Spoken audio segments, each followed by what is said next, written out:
Bé, molt bon dia a tothom. Avui és un dia complicat i, per tant, s'ha d'agrair a tothom la vostra presència, sobretot els que esteu aquí presencialment. Em diuen que hi ha molta gent que està amb dificultats per arribar i que, per tant, ja no es tracta de que esperem 5 minuts, sinó que més val que comencem la jornada. Només explicar-vos, en total hi ha 467 inscrits a la jornada i aquí presencialment uns 150. Per tant, agraïu-vos la vostra participació en aquesta sessió, en aquesta jornada que hem organitzat des del grup Mutuam. Pels que no ens conegueu, ja que tinc aquesta possibilitat, simplement dir-vos que Grup Mutuam o la Fundació Mutuam és una entitat sense ànim de lucre que treballa en l'àmbit de la gent gran, tant en l'àmbit social com en l'àmbit sanitari.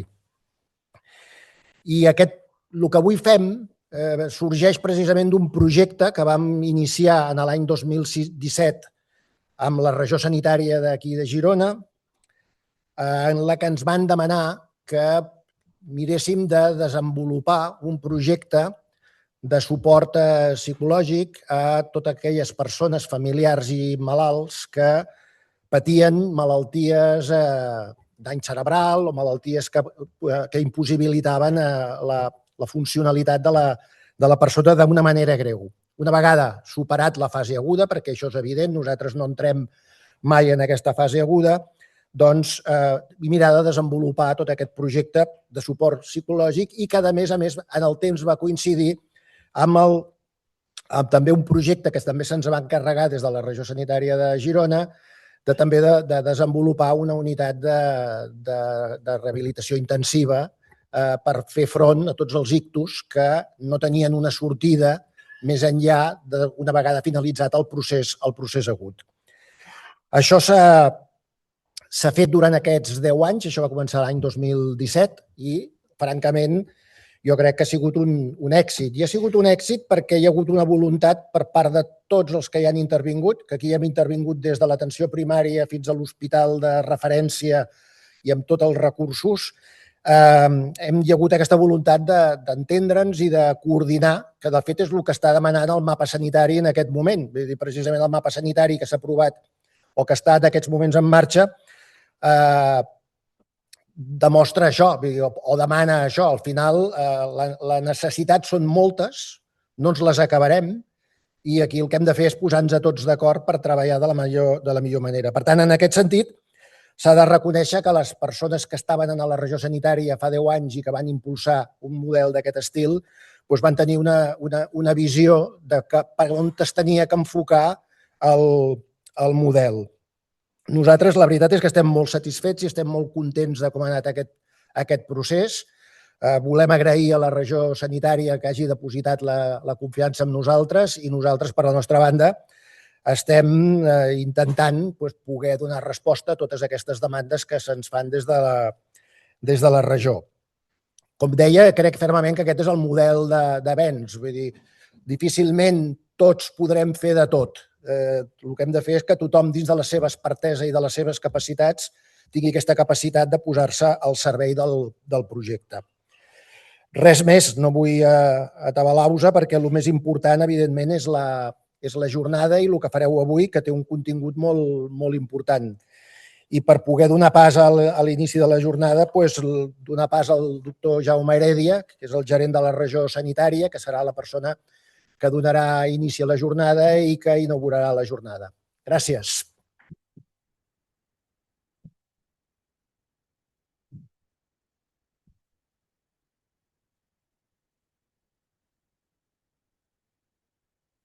Bé, doncs, molt bon dia a totes i a tots.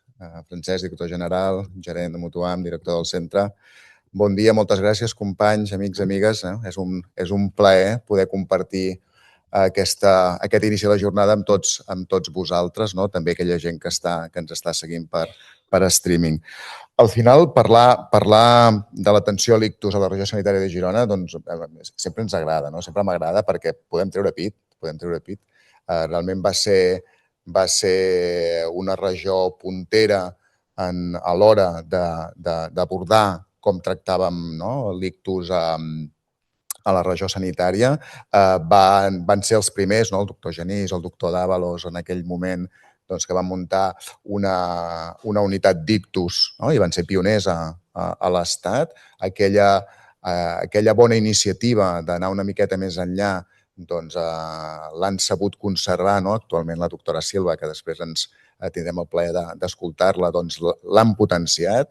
El Codi Ictus va començar amb una visió de regió sanitària de Girona i ja des del 2002, jo en aquells moments era molt jovenet, érem molt jovenets i començàvem a fer els pinitos a les urgències i vam veure que aquest treball en xarxa i amb una visió ja des de l'inici, des dels comarcals, era important. Es va muntar un teleictus i que dona aquesta sensació de dir, bueno, aquesta part la tenim ben atesa, no? Tenim ben atès el moment agut de l'ictus. Crec que la incorporació del teleictus en els darrers anys i sobretot en els darrers 5 anys amb les trombectomies hem fet un salt encara més important. Per tant, jo diria, escolteu, el tema agut el tenim ben endreçat. Funciona bé. Sempre hi ha trams de millora, però ho tenim bé. Però i després? I després, no? Què passa amb aquesta persona que de manera sobtada pateix un ictus i això provoca uns certs canvis a la seva vida.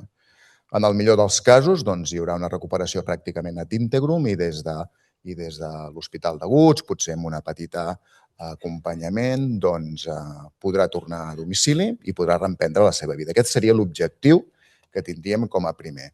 Però i aquella gent que no? Què en fem? Llavors aquí sí que crec que hem de posar moltíssim en valor el paper que es fa des de les atencions intermèdies. Ja deixem de parlar de sociosanitaris, atenció intermèdia, que és una atenció especialitzada, una atenció interdisciplinar, on intervenen, a banda dels metges, metgesses, infermers, infermeres, moltes disciplines que formen part activa d'aquesta recuperació, amb un objectiu claríssim compartit per tothom, que és guanyar la màxima funcionalitat d'aquest individu per poder-lo tornar al seu entorn. I aquí jo crec que hem de donar les gràcies i voldria fer aquest agraïment específic als fisioterapeutes, als rehabilitadors, als terapeutes ocupacionals, als neuropsicòlegs, la infermeria que esteu treballant a l'atenció intermèdia, els geriatres, a infinitat de gent. Segur que m'he deixat algú, no m'ho tingueu en compte, però el que sí que voldria és posar en valor com treballeu aquesta visió amb un objectiu comú i sou capaços de no treballar en paral·lel, sinó buscar com treballem per arribar a aquest objectiu que ens hem marcat.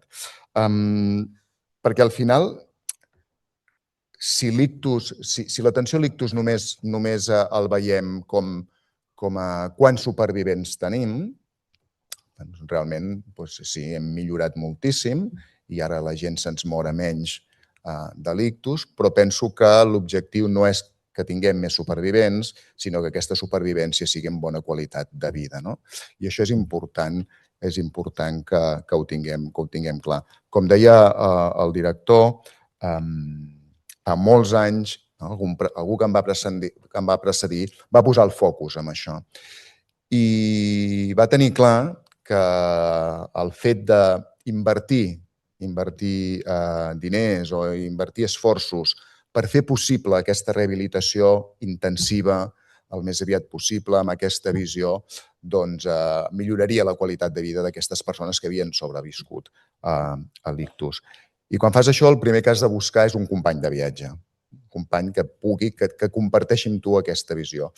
I va ser senzill. En el fons, Mutuam va dir, nosaltres som aquí, a més estem al costat de l'hospital de referència i sempre s'hi han posat molt i molt bé. Sempre amb ganes de dir, què podem fer per millorar aquest procés assistencial, com ho podem fer per adequar els nostres espais, per formar la gent que està donant atenció, com fem el lligam entre l'especialitzada, però també com fem el lligam entre la primària. Vull dir que sempre aquest company amb una visió, amb una ment molt oberta i una visió de servei servei cap als ciutadans i cap al país. Per tant, moltíssimes gràcies, Mutuam, per ser-hi sempre amb aquestes ganes, amb aquesta visió. Gràcies per apretar, per ser pioners amb moltes de les iniciatives que hem tingut. I res més, només desitjar-vos que gaudiu molt d'aquesta jornada. És una jornada que té un valor important perquè penso que posem l'atenció intermèdia on li toca estar, que és a primer nivell. L'organització de la jornada no parem de repetir, acompanya'm, acompanyar. Això és important perquè l'ictus és una malaltia del pacient i del seu entorn. I una cosa que des de la regió valorem moltíssim és i que ens agrada que posem a la jornada és que hi ha la veu del pacient també. Vull dir que també penso que és important que aquells per qui treballem puguin dir la seva i aquesta jornada ho compleix tot. Moltíssimes gràcies, que gaudiu molt de la jornada.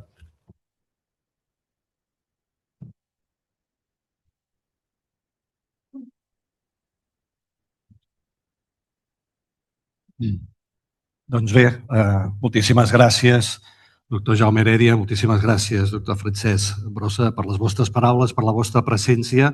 Moltes gràcies a tots plegats. Recordeu-vos que estem a les xarxes socials, que estem transmetent tot això de manera online, tal com han comentat, tenim molta gent en línia en aquests moments. Estem a Twitter, estem a X, estem a Instagram i estem donant tota aquesta comunicació de manera online.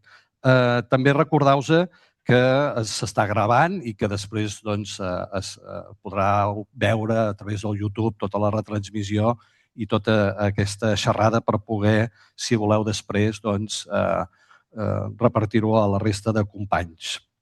També teniu wifi disponible dintre de la sala, per tant, si algú no necessita connectivitat, ho teniu en els vostres mòbils. Al llarg de la jornada també recordarem que ens contestin l'enquesta de satisfacció, sobretot a la part final. Tindreu un QR que us donarà l'oportunitat de poder fer aquesta enquesta de satisfacció.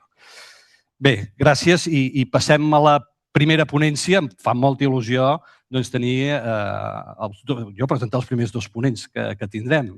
També presentaré l'Anna Pamplona, però molt especialment amb ells perquè han sigut companys de feina, fa molts anys que ens coneixem i personalment també hem tingut un vincle en un moment determinat de les nostres vides. Primer de tot tindrem la ponència de la doctora Yolanda Silva. La doctora Silva, com sabeu, és neuròloga, és cap de servei de neurologia del Trueta i de l'Aliança Estratègica ISX, que es va constituir en el seu moment. Ell és una persona que també ha treballat molt en recerca, sobretot en temes de biomarcadors amb ictus, sobretot per veure quina predicció podia tenir de bona o mala evolució d'aquests pacients que han tingut aquesta patologia, sobretot amb ictus hemorràgics. També ha treballat moltíssim amb la docència, que és professora associada a la Universitat de Girona, a la Facultat de Medicina, i també acolleix i ha acollit durant molts anys els residents a la Universitat, a l'Hospital Josep Trueta de Girona. Sense més, ell ens farà la presentació d'acompanyant de l'ictus des de la neurologia. Un fort aplaudiment per la Yolanda. Gràcies.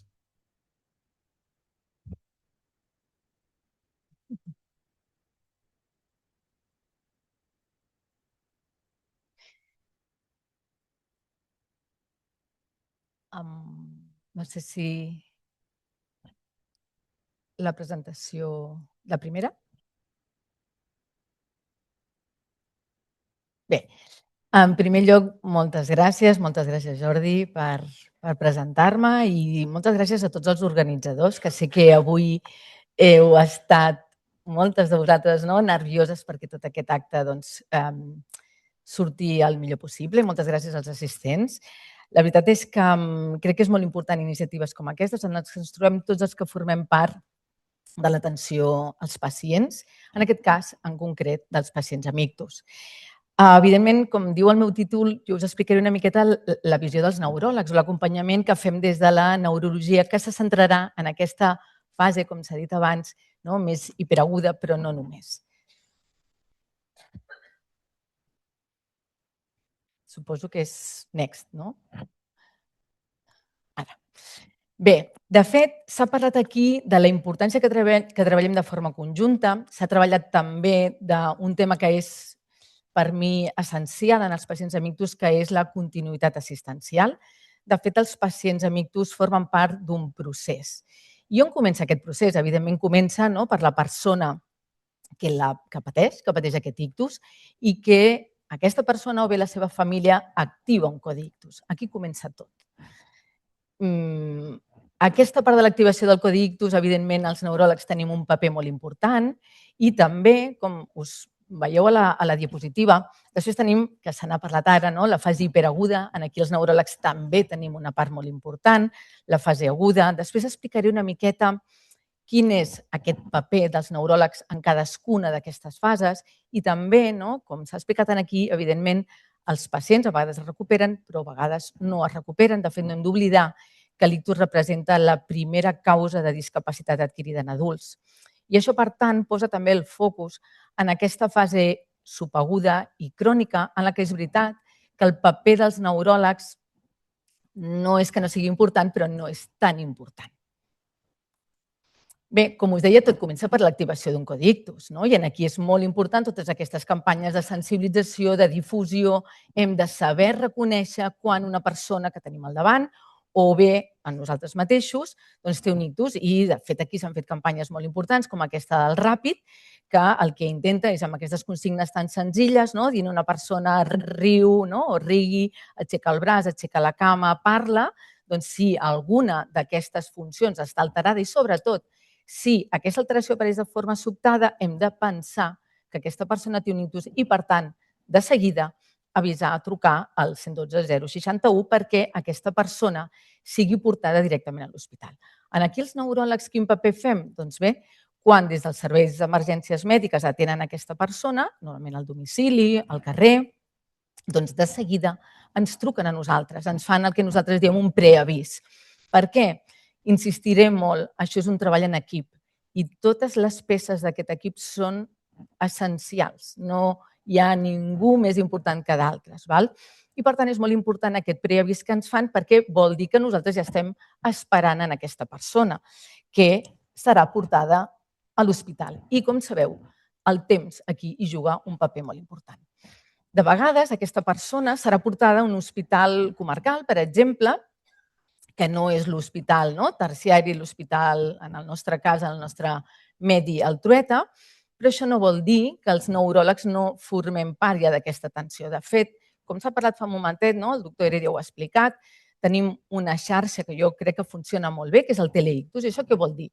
Doncs que una persona que al carrer, per exemple, es detecta que té un ictus i és portada a un hospital comarcal, els companys d'urgències d'aquest hospital comarcal contactaran amb els neuròlegs del Trueta i nosaltres, a través d'un sistema de càmeres, de videocàmeres, estarem també veient com està aquesta persona i podrem començar a donar les primeres indicacions. Però, què és el que passa quan el pacient arriba a l'hospital, sigui el que sigui, però jo em centraré sobretot en l'Hospital Trueta, que és on treballo. Doncs aquí passaran moltes coses. De fet, el pacient, com he dit, hi haurà un preavís. Aquest preavís, que és essencial perquè estiguem tots a punts, el que fa és que nosaltres ja, quan aquest pacient arriba, idealment l'estem esperant i, si no, doncs de seguida ens avisen des de triatge a urgències.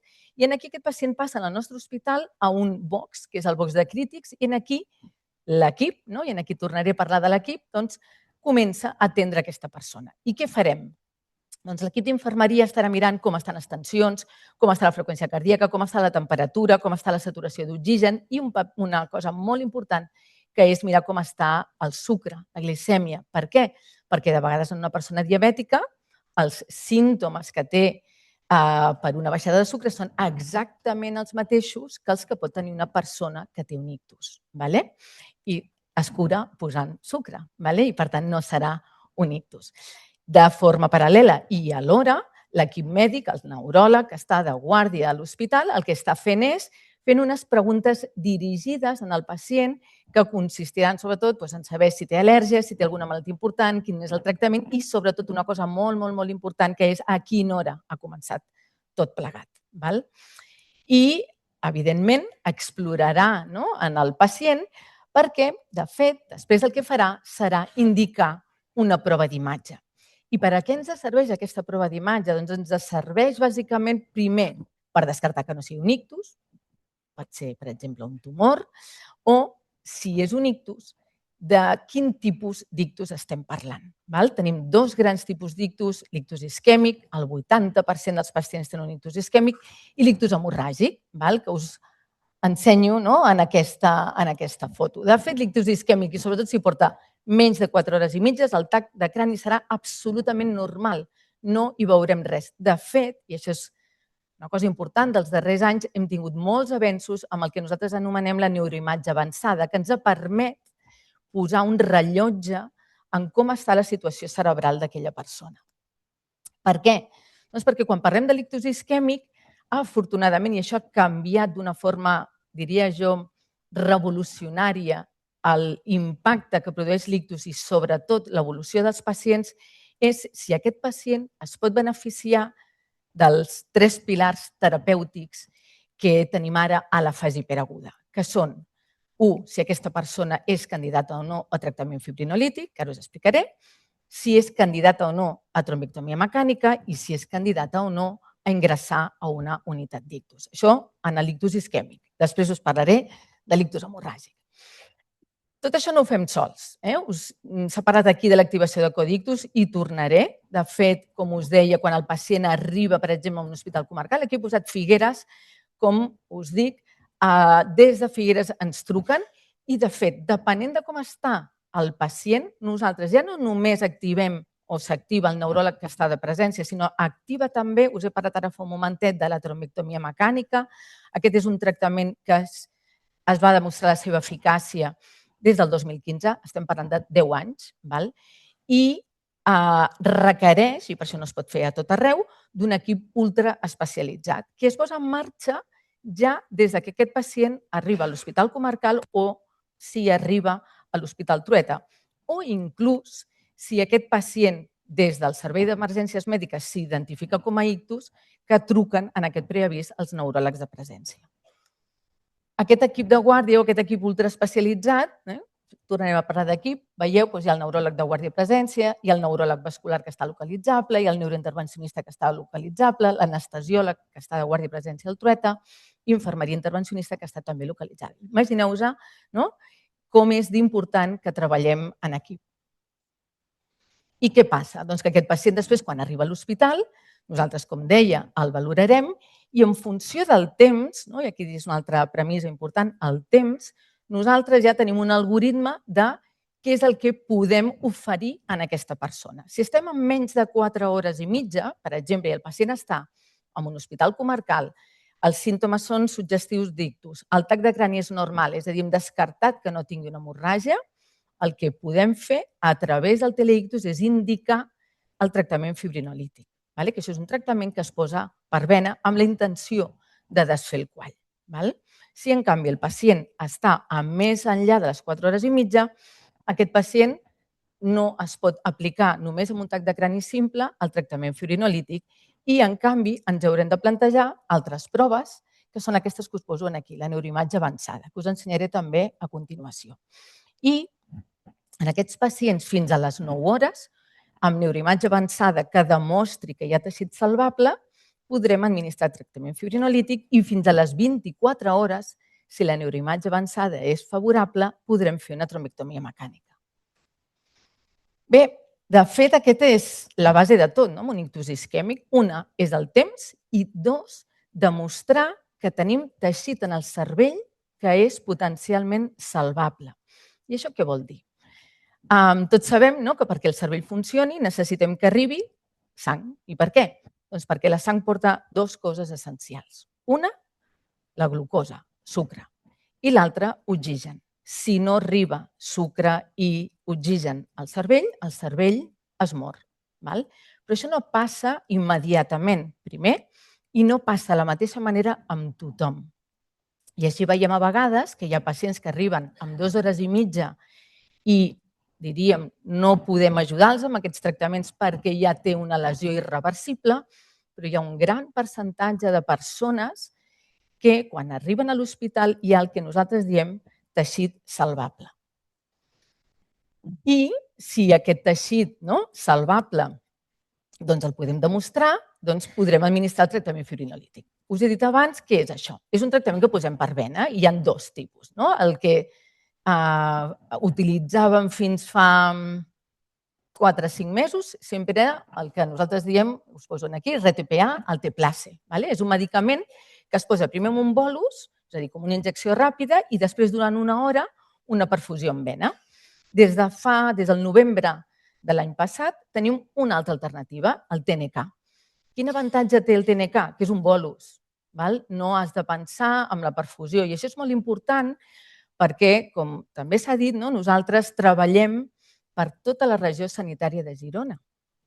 És molt més fàcil traslladar un pacient des de Figueres, des de Palamós, que només se li ha posat un bolus i, per tant, pot venir amb una ambulància convencional i, per tant, arribarà abans a l'hospital que no amb una perfusió endovenosa. I l'altre concepte, el del temps. Aquí us poso aquestes gràfiques, que evidentment això són números i el que vull és explicar-vos. Jo sempre els hi explico, abans en Jordi parlava que és veritat, la docència és una part important en la meva vida professional. Quan expliquem en els residents, les persones que s'estan formant, com hem d'atendre els pacients amb ictus, sempre els dic, si després d'un codictus no estàs cansada, vol dir que alguna cosa hem fet malament. Per què? Perquè el concepte de temps no és només quan abans, no.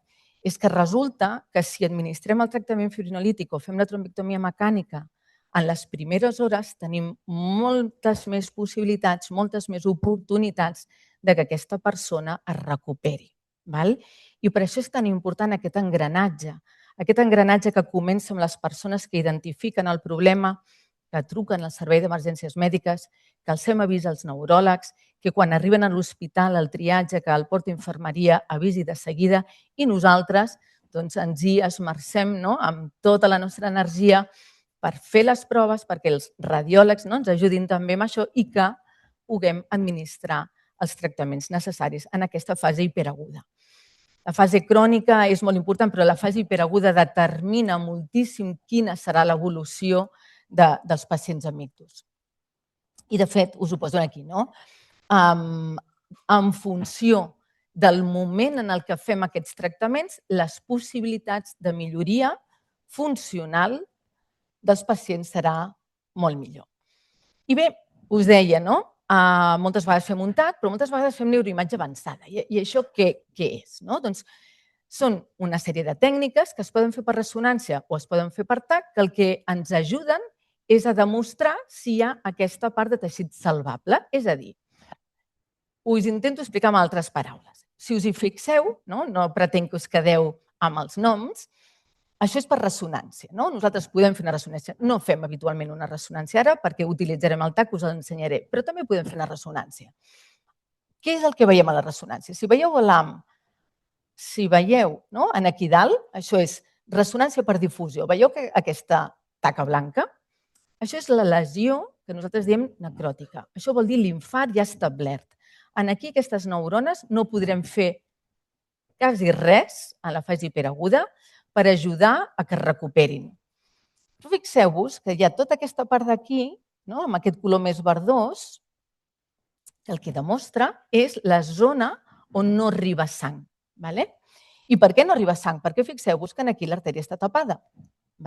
Per tant, tot el territori que depèn d'aquesta artèria, que és el territori en aquest cas, nosaltres li diem artèria cerebral mitja, està hipoperfós. Però fixeu-vos, nosaltres li diem mismatch, la diferència entre això i tot això és abismal. Si nosaltres som capaços de destapar aquesta artèria, ja sigui en tractament fibrinolític o ja sigui amb una trombectomia mecànica, aquesta persona, en lloc de tenir al final un infart cerebral de tot aquest territori, es quedarà només amb aquest trosset, que és molt més petit i, per tant, les seqüeles seran menors. Aquesta és la base de tot. Aquesta és la base de córrer. Aquí és el que us deia, tractament trombolític o endovascular. És a dir, aquest seria el pacient candidat ideal. Fixeu-vos, en aquest pacient és un pacient real del trueta, va arribar, es va fer la ressonància, aquest és una imatge de fa temps, es va destapar l'artèria, fixeu-vos, i al final la lesió que va quedar doncs és així de petita en lloc de tot aquest territori tan gran. Com us deia, abans utilitzàvem la ressonància, però en els darrers anys s'ha desenvolupat moltíssim aquesta mateixa idea amb el TAC. Què té de bo el TAC? És tot molt més ràpid. La ressonància, no sé si algú de vosaltres s'ha fet ressonàncies, però et fiques en aquella caixa que sembla un taüt, que algunes persones, si tenen claustrofòbia, no és molt agradable i, sobretot, necessita molt més temps. Per fer una ressonància a vegades pots estar quasi bé 20 minuts, 30 minuts i, per tant, el temps ens hi va en contra. I, en canvi, en els darrers anys, això mateix que us explicava es pot fer amb un TAC i això és un pim-pam, són 5 minuts. I veurem exactament el mateix. Tenim la seqüència d'angiotac, aquí veiem l'artèria tapada, sempre hem de mirar un costat i l'altre. Això és el CBF, que és com la difusió de la ressonància, vol dir lesió ja definitiva, irreversible. Però fixeu-vos, tota aquesta zona d'aquí, és el TAC perfusió, està alterada. Si nosaltres en aquest pacient som capaços de destapar aquesta artèria, el pacient segur que tindrà una evolució molt millor. I aquí el mateix, quan abans fem aquesta trombectomia mecànica, les possibilitats de millora dels pacients seran més grans. Jo, que ara ja fa, ho comptava ara, quasi bé 30 anys que estic a l'hospital, per mi és un abans i un després en els pacients que entren en cadira de rodes a la meva consulta als 3 mesos des que tenim la trombectomia mecànica. I això és així, vull dir, realment, penseu que nosaltres en el tot aproximadament el 20% dels pacients es beneficien de trombectomia mecànica. Això és el que està publicat a les revistes de què és el que passa en els països occidentals avançats. Evidentment, aquesta no és la realitat d'altres països i penso que podem estar molt, molt, de veritat, orgullosos, no és per llançar-me floretes, de tot el que hem aconseguit entre tots en tot aquest temps. Bé, i què és això de la trombectomia mecànica?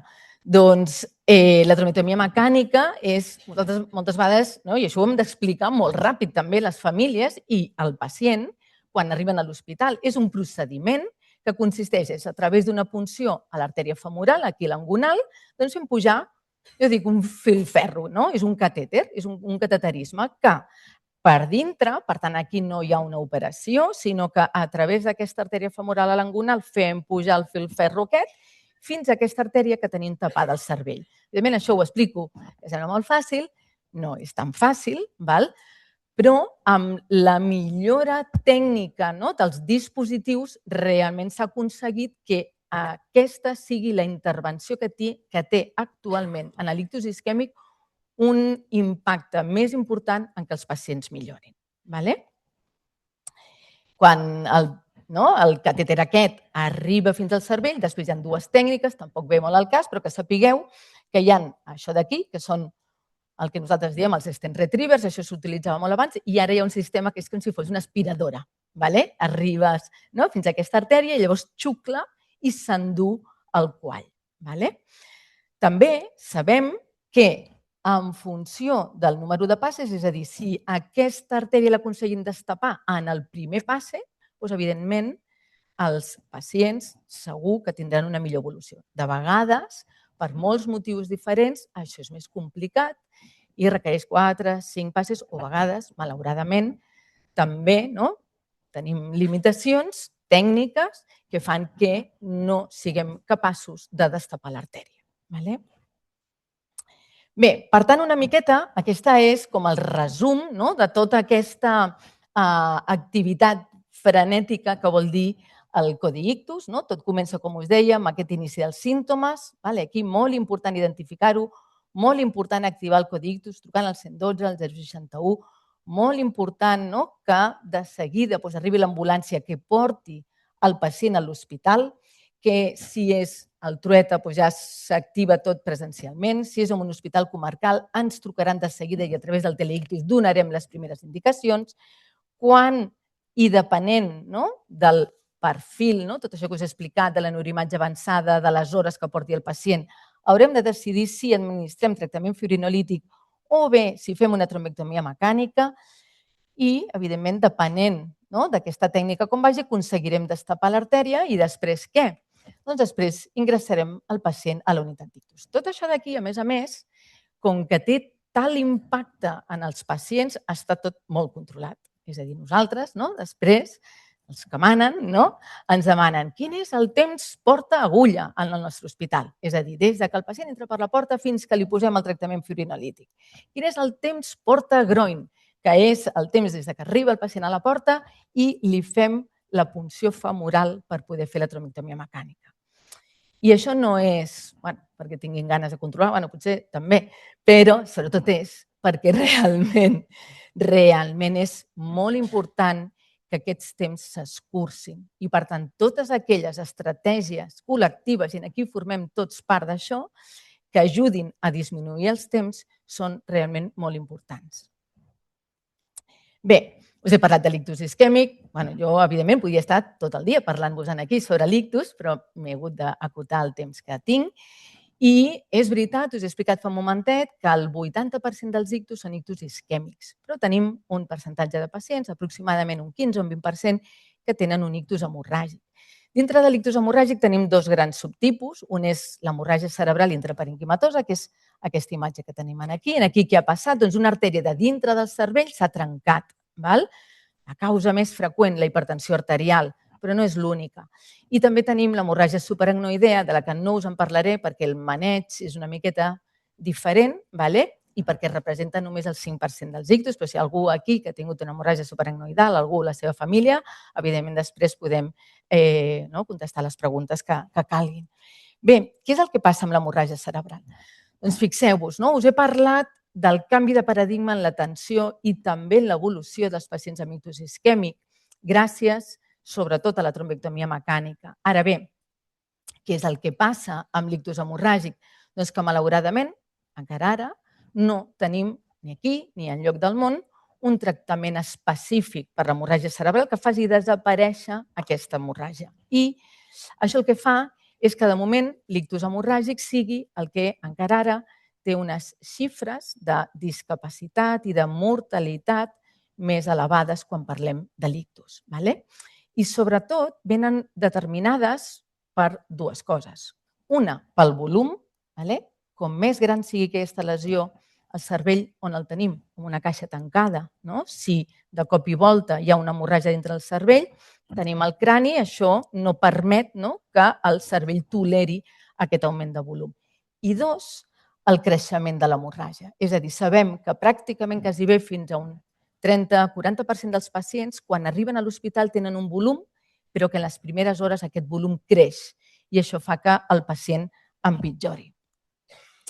Què és el que podem fer? Jo us acabo de dir que no tenim massa marge. Bé, això no vol dir que no puguem fer coses. I aquí els que ens dediquem especialment a l'hemorràgia cerebral, perquè a mi sempre m'agraden les causes perdudes, i per tant el meu focus d'interès en recerca és amb l'hemorràgia cerebral, doncs sabem que podem fer coses. I quines són aquestes coses? Doncs una d'elles, tenir la pressió arterial molt ben controlada. I molt ben controlada, nosaltres ara, per exemple, estem parlant amb la gent, els companys del SEM, perquè si aquest pacient es diagnostica una hemorràgia cerebral a Figueres, quan es fa el trasllat cap al Trueta, ja s'estigui també monitoritzant aquesta pressió arterial. Perquè aquesta pressió arterial s'ha vist que ha d'estar en la fase hiperaguda, les primeres hores per sota de 140/90. I moltes vegades, com us he dit, la causa és la hipertensió arterial i aquests pacients tenen les tensions molt altes, per tant hem d'actuar aquí i tenim 1.000 fàrmacs per baixar la pressió. I això té un impacte en el pronòstic, fa que aquesta hemorràgia no creixi i que el pacient vagi millor. També, evidentment, potser alguns d'aquí preneu anticoagulants orals, doncs si el pacient està prenent anticoagulant oral, per exemple, el Sintrom, Eliquis, Apixaban, no estic fent ara publicitat, doncs si té una hemorràgia, està prenent aquests fàrmacs, hem de donar uns antídots el més aviat possible també, perquè si no l'hemorràgia també creixerà. I en pacients molt seleccionats, i després us explicaré que hi ha una mica de llum al final del túnel, però molts pocs pacients de moment podem oferir la cirurgia. De fet, això, que us explicaré ara molt breument aquí, ha començat a canviar una miqueta, probablement no ara de moment amb la pràctica, però sí espero que en el futur immediat o a mig termini, el maneig dels pacients. Fa just un any i poc, es va publicar aquest estudi, l'Enrich Trial, que el que va demostrar és que en els pacients amb hemorràgia cerebral que tenen una localització, nosaltres diem lobar, que vol dir molt superficial, amb una tècnica de cirurgia mínimament invasiva es pot treure aquesta hemorràgia i es va veure per primera vegada a la història de la literatura en l'hemorràgia cerebral que això tenia un impacte positiu en el pronòstic dels pacients, no només en la mortalitat, sinó també, i com s'ha comentat abans, en la situació funcional, és a dir, en la tornada d'aquesta persona al que és una vida autònoma i independent. Això encara no forma part de la realitat de tots els centres, són tècniques molt complexes, requereixen l'aparatatge, la formació i, evidentment, jo perquè soc un entusiasta d'això i m'agafo a un clau ardiente que diuen, però, evidentment, és el primer assaig clínic. Normalment, l'evidència científica requereix de més evidència perquè després això es traslladi a la pràctica clínica. Però m'agrada posar, com us deia, l'èmfasi en la positivitat i això, per tant, és un camí. Per tant, en l'hemorràgia cerebral esperem que en els propers anys apareguin noves accions o noves estratègies terapèutiques. De fet, cada vegada més, com que els pacients amb hemorràgia cerebral no tenien un tractament específic, se'ls deixava una miqueta així abandonadets, i ara sabem que un conjunt de mesures molt senzilles, però que també són temps dependent, impacten en el pronòstic d'aquests pacients i que és el resum del que us he explicat. Si el pacient està en síndrom en menys de 30 minuts, igual que si fos el TPA de l'ictus isquèmic, doncs hem de revertir aquest tractament. La pressió en menys d'una hora hem d'assolir tensions sistòliques, la màxima que diem per sota de 140 o 14. Hem de, en pacients seleccionats, parlar amb els neurocirurgians, altres companys que poden formar part, per tant, de l'equip, per si cal o no una cirurgia.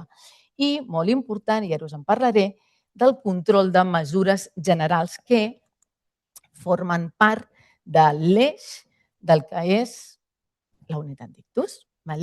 I què és la unitat d'ictus? Doncs moltes vegades ens enlluernem, que evidentment és normal, TPA, trombectomia, la tècnica, la sofisticació, però ja fa molts anys, des dels anys 60, es va demostrar que les unitats d'ictus són unes unitats especialitzades que impacten de manera claríssima en el pronòstic dels pacients.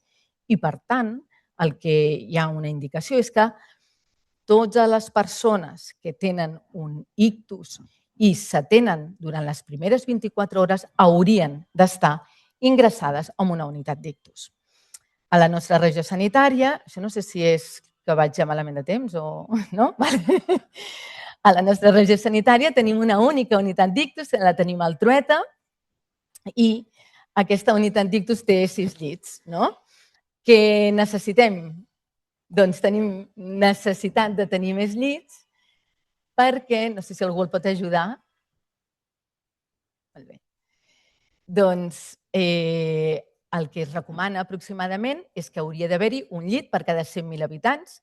La nostra població, la nostra regió, ja quasi bé, 900.000 habitants haurien de tenir 9 llits almenys, en tenim 6 i estem aquí lluitant per aconseguir més llits a la unitat d'ictus.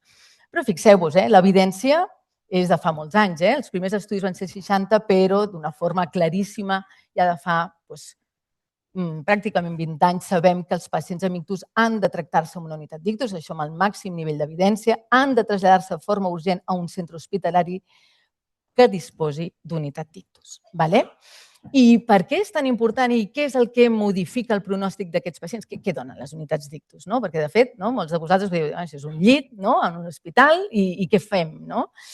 Doncs bé, jo sempre dic 2 coses. Una, l'equip. Jo tornaré a dir els equips atenem a les persones i en funció de com sigui aquest equip i com treballin de forma coordinada, els pacients evolucionaran millor.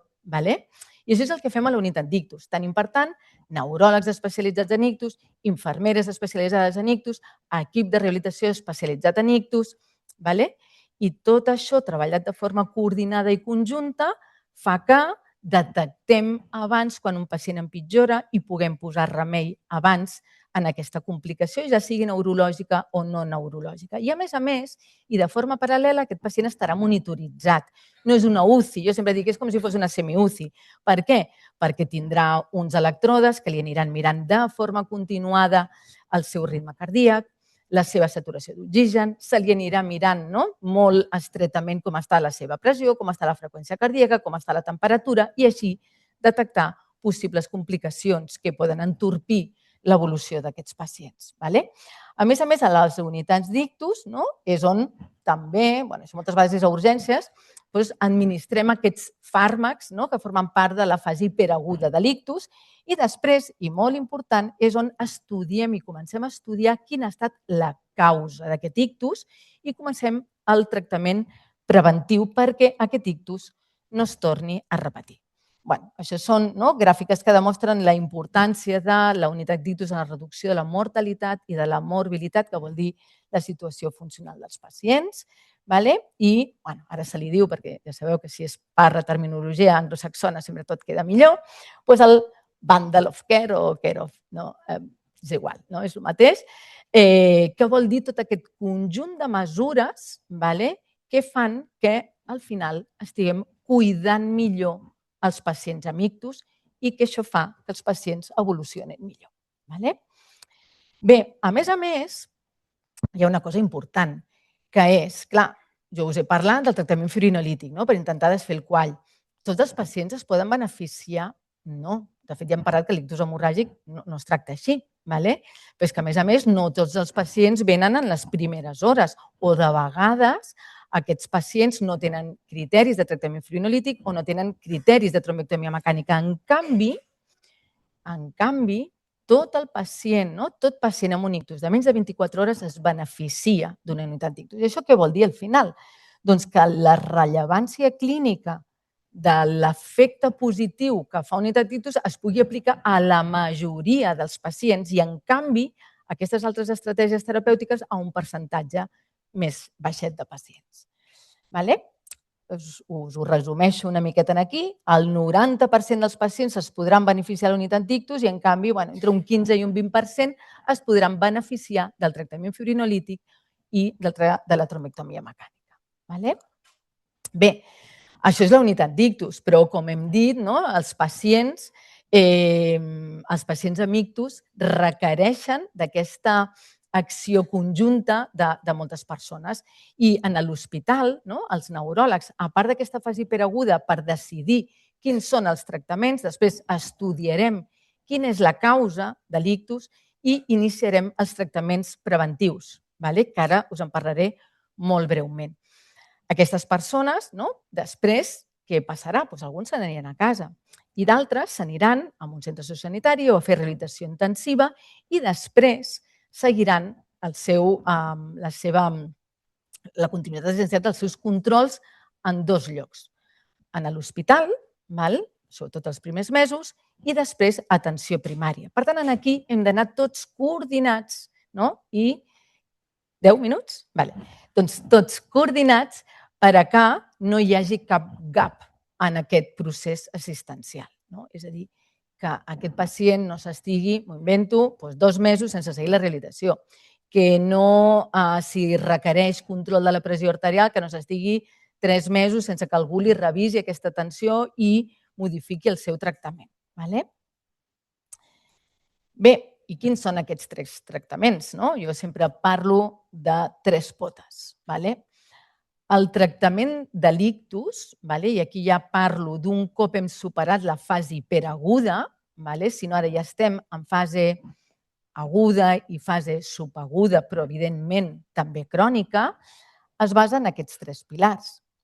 La rehabilitació, que ha de començar dintre de les 24 primeres hores, els hàbits saludables, ja sabeu que el 80% dels ictus serien, de fet, prevenibles si cuidéssim alguns factors de risc, a vegades no els sabem, però un cop ho sabem, doncs és molt important aquest canvi d'estil de vida, que parlarem en un momentet, i el pròpiament tractament preventiu farmacològic. La rehabilitació és essencial i des del principi i sempre multidisciplinar, multimodal. Aquí hi participen, ho sabeu molt bé vosaltres, doncs, des de l'equip mèdic de rehabilitació, fisioterapeutes, logopedes, terapeutes ocupacionals, neuropsicòlegs, psicòlegs, per intentar que un cop ja hem superat també tota aquesta fase hiperaguda, doncs aquestes neurones que han quedat algunes estabornides, diríem, i les altres lesionades, puguin millorar la seva funció, ajudar les neurones que tenen al costat a través de la neuroplasticitat que estimulem gràcies a la rehabilitació. I de fet nosaltres, he vist aquí algunes de les persones que participen, sabeu que a Mutu amb nosaltres vam començar, ara ja fa 4 anys, crec, no, Eva? Amb un projecte de rehabilitació a través de la realitat virtual immersiva, que a vegades funciona, a vegades no, també us ho haig de dir, però que intenta sumar-se a les iniciatives de la rehabilitació convencional i que us avanço, perquè ho estic analitzant ara, que demostra que millora el pronòstic d'aquests pacients també. Per tant, la rehabilitació és bàsica. I ja acabo. He parlat també del tractament preventiu, del canvi dels estils de vida. Aquí ja ho sabeu, molts, si aquí hi ha pacients o familiars, segur que direu que sempre ens diuen el mateix, però és que és molt important. Doncs hem de controlar la pressió arterial, el colesterol, el sucre, hem d'abandonar el tabac. És probablement, i així ho vaig llegir ja fa molts anys en una revista de literatura mèdica, deia probablement és la millor decisió que pot fer una persona que ha tingut un ictus, l'activitat física, que hauria de formar part del dia a dia, i reduir, si no, no utilitzar o no consumir l'alcohol. L'alimentació, moltes vegades les preguntes van adreçades a això, jo sempre dic, mireu, a primària els hi ensenyen als nens i nenes a l'escola la piràmide dels aliments, el que hem de fer és seguir això, juntament amb l'aigua, que abans no s'incloia, però ara sí. I una cosa molt important, perquè aquí parlem d'aquesta xarxa, de la importància que tots aquests elements en aquest procés assistencial del pacient amb ictus hi col·laborem i, evidentment, i s'ha parlat també al principi, aquí hi ha la veu del pacient, la veu de les famílies, però perquè, almenys jo m'ho passo a la meva vida personal, si no estic conscienciada d'una cosa, si no sé de què va una cosa, serà molt difícil que jo hi pugui posar de la meva part. I ara ja fa uns anys, a l'Acadèmia Americana d'Ictus van fer aquest Prevention Checklist, que jo trobo molt interessant perquè comença amb una pregunta. Sé la causa del meu ictus? Jo us animo, si hi ha pacients i familiars aquí, que intenteu saber si sabeu quin ha estat el vostre ictus isquèmic hemorràgic, això normalment la gent ho sap, però quina és la causa? Perquè en funció d'aquesta causa serà molt més fàcil que nosaltres ens empoderem de la nostra malaltia, si no som nosaltres, amb l'ajuda de la família, per tenir una millor evolució. I què esperar de les visites amb el neuròleg? Que nosaltres la manera que fem habitualment, després del pacient es dona d'alta, generalment sempre fem una visita als 3 mesos, ara hem incorporat una visita telefònica que fa la nostra infermera gestora de casos i algunes vegades als 3 mesos ja els donem d'alta als pacients. Per què? Perquè han de fer el seguiment després ja a atenció primària si el que falta llavors només és el control dels factors de risc vascular. Però en aquestes visites, que evidentment depenent de la patologia pot ser que sí, que us seguim més temps, doncs nosaltres els neuròlegs preguntarem si s'ha tornat a repetir l'ictus, com està la situació emocional d'aquesta persona per fer indicacions de derivació o per començar tractament antidepressiu, si ha començat o continuat la rehabilitació, si han aparegut efectes adversos als fàrmacs, si fa o no fa control dels factors de risc vascular, si hi ha alteracions de la memòria o si no sabem la causa de l'ictus, que és en l'ictus isquèmic el 30% dels pacients, mirar si cal fer alguna altra prova més per intentar esbrinar la causa. I també s'ha dit abans, i el després què? Doncs bé, jo crec que és molt important que dintre del després què tinguem en compte tots aquests esgraons. Primer, plantejar-nos si podem tornar a la nostra vida laboral o de lleure d'abans. Jo sempre explico als pacients amb ictus que no hem de limitar-nos a més del que l'ictus ens ha limitat. No hi ha cap problema depenent de la feina per tornar a treballar, no hi ha cap problema per agafar un avió, no hi ha cap problema per tenir relacions sexuals, però si són els problemes, els hem de parlar a la consulta, ja sigui amb els neuròlegs, amb atenció primària o amb les altres persones que intervenen en l'atenció dels pacients. I molt important aquí també, les associacions de pacients i explicar-vos que ara hi ha una iniciativa impulsada pel Departament de Salut que s'anomena el Programa del Pacient Expert Ictus, que estem col·laborant, l'Elisabet Ortiz, que és una infermera, gestora de casos, i jo mateixa, per intentar fer una miqueta més de comunitat de pacient amb ictus, de forma que, ja veureu, perquè això segurament es farà una prova pilot a Girona, consistirà en empoderar els pacients a través dels pacients. I, per tant, seran una sèrie de reunions guiades per pacients per parlar de diferents aspectes relacionats amb l'ictus, que hem estat treballant durant aquest últim any i mig. I veig a la Marta, no m'hi veig gaire bé, perquè de fet m'hauria de posar ulleres, però ja sabeu que tenim aquí a Girona, l'associació Ictus Girona, sempre m'agrada, quan parlo o faig xerrades divulgatives, parlar de la importància de les associacions i de la col·laboració entre l'hospital i l'associació Ictus Girona. Fan una tasca molt important, necessiten sempre ajuda, tots necessitem ajuda i bé, una mica el colofon d'aquesta col·laboració és, com sabeu, la cursa que fem ja des de fa 5 anys, espero que el novembre d'aquest any sigui la 6ena, que el que intenta, a part de sensibilitzar sobre la malaltia, és també recaptar diners per projectes de millora de la qualitat de vida dels pacients amb ictus i les seves famílies. I crec que ja estic.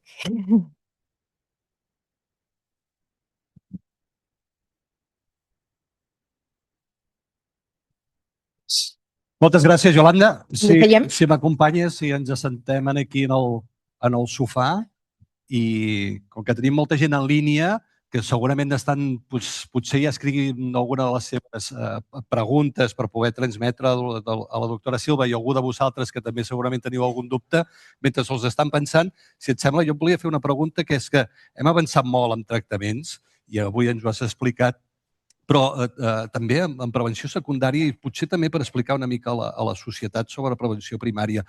Però per què sempre hi ha hagut aquesta dificultat del gran pilar que tenim, que és la unitat d'ictus, per poder avançar amb els seus recursos? Després d'estar 30 anys que has viscut aquest desenvolupament, per què creus tu que sempre hi ha hagut aquesta dificultat? Bé, com sabeu, hi ha un projecte que és el del Campus Salut. D'aquí, no sé, ara no tenim el doctor Herediana aquí, però ell ja ens podria dir.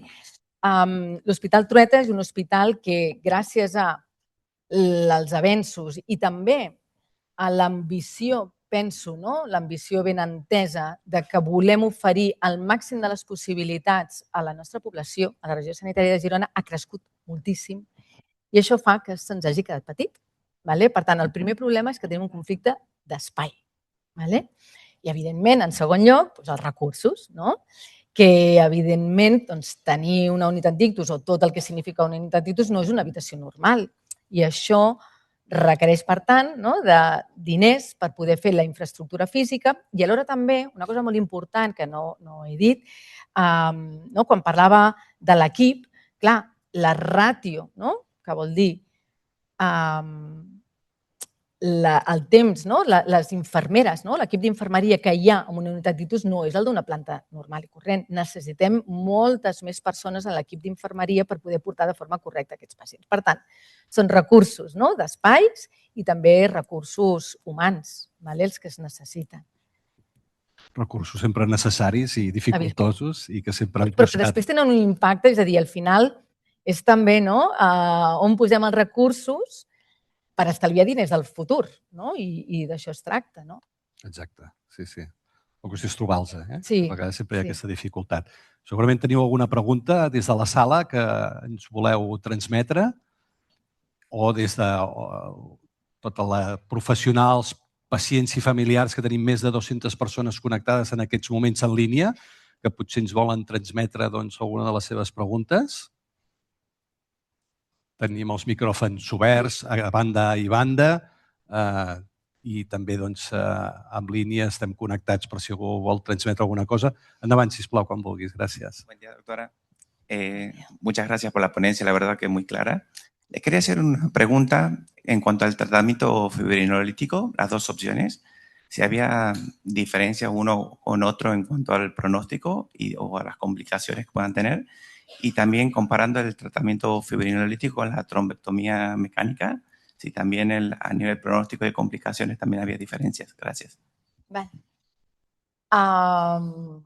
És en català o en castellà? En català, vale. A veure, és una molt bona pregunta, no? De fet, la primera pregunta, que és la comparativa entre ambdós, no, més o menys els resultats són similars, vale? És veritat que el temps que portem posant la segona opció, el TNK, és més petit. I sí que sembla, per estudis que s'estan fent ara, que sembla que sigui una mica més potent el TNK que no l'alteplase. A nivell de cost és molt semblant.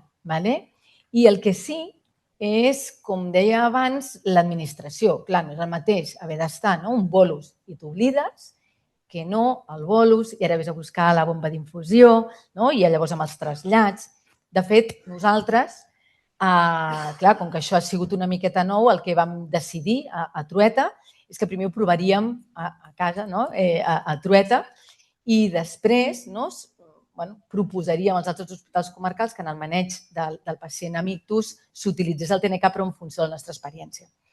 La nostra experiència ara, des del novembre fins ara, és boníssima. No hem tingut cap problema i a més és tot molt més ràpid. Per tant, ara el pas que volem fer aquest any és una miqueta, nosaltres ja de fa molts anys, un cop l'any intentem sempre parlar amb els companys neuròlegs i també de serveis d'urgències dels hospitals comarcals perquè realment sigui aquesta l'opció terapèutica. Per tant, una miqueta és aquesta la pregunta. La segona, clar, de fet, no és excloent. És a dir, les recomanacions el que diuen és si pots posar tractament fibrinolític, posa'l. I si pots posar trombectomia mecànica, fes-la. Amb dues coses. Per tant, no és triar una o l'altra, si es pot, perquè aquesta és la qüestió. La trombectomia mecànica té unes indicacions. Oclusió de gran vas, que aquest gran vas sigui proximal, ha de tenir una situació neurològica concreta. No tots els pacients tenen aquests criteris. A vegades, per exemple, l'artèria està tapada, però el que diem nosaltres molt distalment. Vol dir al final de tot. Clar, el que sí te puc dir és que els darrers assajos clínics que s'han fet demostren que aquests pacients que tenen aquestes oclusions tan distals van pitjor si els tractes en trombectomia mecànica que si no els tractes en trombectomia mecànica. Per què? Perquè és normalment per complicacions tècniques. Sempre, tant amb el tractament fibrinolític com amb la trombectomia mecànica, la nostra gran ombra és la complicació hemorràgica. El cervell és un òrgan molt noble, molt sensible, que el tractament fibrinolític pot ajudar a que hi hagi una complicació hemorràgica i la trombectomia mecànica també. Per tant, sempre, no sé si ets metge, infermer, vull dir, personal sanitari, però hem d'estar, com saps, una balança en risc-benefici. I sempre, quan nosaltres administrem tractament fibrinolític o fem una trombectomia mecànica, hem de tenir en compte el risc hemorràgic, que és molt petit, però no és zero. Tenim molta gent que està en línia, si ens volen transmetre alguna pregunta, però mentre no ens acaba d'arribar cap, si algú més des de la sala vol fer alguna pregunta des d'allà darrere, gràcies. Hola, Yolanda. Tinc dues preguntes que van relacionades, me les podràs respondre conjuntament. En primer lloc, no sé si en els últims anys heu observat que hi ha més gent jove amb ictus i, en segon lloc, si el factor edat influeix en el pronòstic o en les seqüeles després que queden. Gràcies.